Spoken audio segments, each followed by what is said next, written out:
Hi everyone welcome back. ನೀವು ನೋಡ್ತಿದ್ರೆ intelligent Guru YouTube channel. ಇವನಿದ್ದು ಯೋಚನೆ ಅಪ್ಡೇಟ್ಗೆ ಸ್ವಾಗತ. ಹಣ, latest update, Kaushal car and new self declaration ಸ್ಕೀಮ್ಗಳು ಎಲ್ಲ ಮಾಹಿತಿನ ತಿಳಿಸ್ಕೊಡ್ತೀನಿ. ಹಣ ಯಾವಾಗ ಬರುತ್ತೆ ಅಂತ. ಚಾನಲ್ಗೆ ಸಬ್ಸ್ಕ್ರೈಬ್ ಆಗಿ ವಿಡಿಯೋ ಇಷ್ಟ ಆದರೆ ಲೈಕ್ ಮಾಡಿ. ಇಲ್ಲಿ ಸಾಕಷ್ಟು ಜನಕ್ಕೆ ಹೊಸ ಸೆಲ್ಫ್ ಡಿಕ್ಲರೇಷನ್ ಸ್ಕೀಮ್ನ ಚೇಂಜಸ್ ಕೂಡ ಮಾಡಿದ್ದಾರೆ. ನೀವು ಗಮನಿಸಬಹುದು.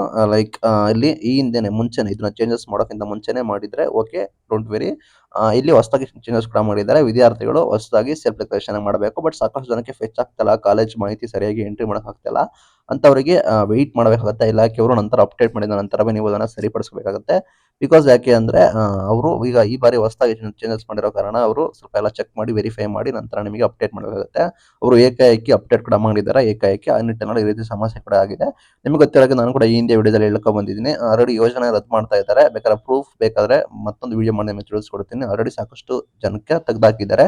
2,000 ಚಿಲ್ಲರೆ ಜನನ ತೆಗೆದಾಕಿದ್ದಾರೆ ಯೋಜನೆಯಲ್ಲಿ. ಬಿಕಾಸ್ ಯಾಕೆ ಅಂದ್ರೆ ಅವರೆಲ್ಲ ಈ ರೀತಿ ಹೈಯರ್ ಎಜುಕೇಶನ್ ಮಾಡ್ತಾ ಇದ್ರೆ ಅಥವಾ ಸ್ವಯಂ ಉದ್ಯೋಗ ಮಾಡ್ತಾರೆ ಅಥವಾ ನೌಕರಿ ಮಾಡ್ತಾ ಇದ್ರೆ ESI PF ತೆಗೆದುಕೊಳ್ತಾ ಇದ್ರೆ ಅಂತವರಿಗೆ ಯೋಜನೆ ರದ್ದು ಕೂಡ ಮಾಡ್ತಾ ಇದ್ದಾರೆ. ಲೈಕ್ ಸರ್ವೆ ಕೂಡ ಮಾಡಿದ್ರಲ್ಲ, ಸರ್ವೆಯಲ್ಲಿ ನೀವು ಕೂಡ ಕರೆಕ್ಟ್ ಆಗಿ ಆನ್ಸರ್ ನ ಮಾಡಬೇಕಾಗುತ್ತೆ.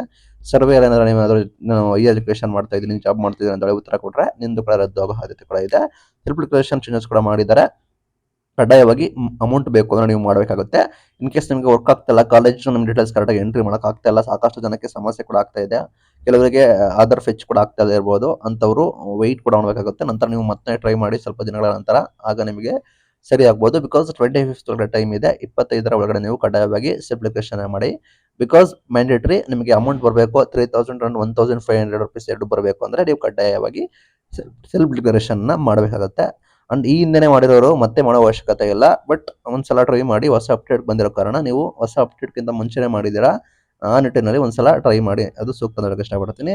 ನೀವು ನಿಮ್ಮ ಸ್ಟೇಟಸ್ನ ಚೆಕ್ ಮಾಡ್ಕೊಳ್ಳಿ. ಇನ್ನು ಅಮೌಂಟ್ ಸಾಕಷ್ಟು ವಿದ್ಯಾರ್ಥಿಗಳಿಗೆ ಪೆಂಡಿಂಗ್ ಇದೆ. ಅಮೌಂಟ್ ಇಷ್ಟೊತ್ತಿಗೆ ಬರಬೇಕಿತ್ತು, ಬಟ್ ಇನ್ನು ಕೂಡ ಸಾಕಷ್ಟು ಮೋರ್ ದೆನ್ 15 ಡೇಸ್ 15 ದಿನಗಳ ಆದ್ರೂ ಕೂಡ ನಿಮಗೆ ಅಮೌಂಟ್ DBT ಪುಷ್ ಕೂಡ ಆಗೇ ಇದೆ. ಇನ್ನು ಕೂಡ ಖಾತೆಗೆ ಜಮೆ ಆಗಿಲ್ಲ.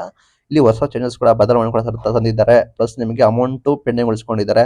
ಪ್ಲಸ್ ನಿಮಗೆ ಸಾಕಷ್ಟು ಜನ ಫಲಾನುಭವಿಗಳನ್ನ ತೆಗೆದಾಕ್ತಾ ಇದ್ದಾರೆ. ಆ ನಿಟ್ಟಿನಲ್ಲಿ ನಿಮಗೆ ಟೈಮ್ ತೆಗೆದುಕೊಳ್ಳುತ್ತೆ. ಅಭ್ಯರ್ಥಿಗಳು ತಲೆ ಕೆಡಿಸ್ಕೊಳ್ಳೋ ಅಗತ್ಯತೆ ಇಲ್ಲ. ನಿಮ್ಗೆ ಏನಾದರೂ ಡಿಲೇ ಆದ್ರೆ, ಲೇಟ್ ಆದ್ರೆ ಒಂದೇ 2 ಕಂತು, ಲೈಕ್ ಪೆಂಡಿಂಗ್ ಇರೋ 2 ಕಂತು ಕೂಡ ನಮಗೆ ಒಂದೇ ಬಾರಿ ಬರುತ್ತೆ. ಲಾಸ್ಟ್ ಟೈಮ್ ಅದೇ ರೀತಿ ನಿಮಗೆ ಈ ರೀತಿ ಲಾಂಗ್ ಡಿಲೇ ಮಾಡಿದ್ರು, ಆಯ್ತಾ, 2 ಮಂತ್ಸ್ ಈ ರೀತಿ ವೆಯ್ಟ್ ಮಾಡಿಸಿದ್ರು. ನಂತರ ಒಂದೇ ಬಾರಿಗೆ ನಿಮಗೆ 2 ಕಂತಿನ ಹಣ ಹಾಕಿದ್ರು. ಅದೇ ರೀತಿ ನಿಮಗೂ ಕೂಡ ಒಂದೇ ಬಾರಿಗೆ 2 ಕಂತಿನ ಹಣ ಕೂಡ ನಮ್ಮ ಖಾತೆಗೆ ಜಮೆ ಕೂಡ ಮಾಡ್ತಾರೆ. ಅಂಡ್ ಇಲ್ಲಿ ಯಾರೆಲ್ಲ ಇದೀರಾ ಅಭ್ಯರ್ಥಿಗಳು ಕಡ್ಡಾಯವಾಗಿ ಕೌಶಲ್ಯ ನೋಂದಣಿ ಆಗಿಲ್ಲ, ಅವ್ರು ನೋಂದಣಿ ಆಗಬೇಕಾಗುತ್ತೆ. ಅಮೌಂಟ್ ಇಷ್ಟೊತ್ತಿಗೆ ಬರಬೇಕಿತ್ತು, ಬಟ್ ಡಿಲೇ ಆಗ್ತಾ ಇದೆ. ಯೋಜನೆಯನ್ನು ಸಾಕಷ್ಟು ಚೇಂಜಸ್ ಕೂಡ ಬದಲಾವಣೆ ಕೂಡ ತರ್ತಾ ಇದ್ದಾರೆ. ಆ ನಿಟ್ಟಿನಲ್ಲಿ ಡಿಲೇ ಕೂಡ ಆಗ್ತಾ ಇದೆ. ಗೃಹಲಕ್ಷ್ಮಿ ಯೋಜನೆ ಕೂಡ ಹಣ ಕೂಡ ಬೇಗನೆ ಬಿಡುಗಡೆ ಮಾಡಿದ್ರು. ಅದೇ ರೀತಿ ನಿಮಗೂ ಕೂಡ ಬಿಡುಗಡೆ ಮಾಡ್ತಾರೆ. ಅಫಿಷಿಯಲ್ ಅಪ್ಡೇಟ್ಗಾಗಿ ನಮ್ಮ ಚಾನಲ್ನ ಸಬ್ಸ್ಕ್ರೈಬ್ ಆಗಿ. Thank you for watching till end. Thank you.